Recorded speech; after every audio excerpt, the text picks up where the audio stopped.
let's talk about scripting. But what do I really mean by scripting? This is just a general term to say that, well, we're writing scripts using Python to do something for us, to use the power of the machines to help us be more productive, more efficient.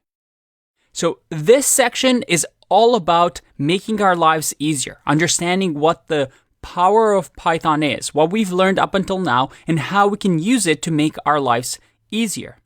We're going to learn about processing images really efficiently. We're going to learn about working with files like PDFs. We're going to learn how to send emails with Python, even text messages. We're going to build a Twitter bot. We're also going to build projects along the way to show you all the cool things we can do with Python. My favorite project that we're going to build is a super secure password checker to see if our passwords have ever been hacked. It's a really, really neat project.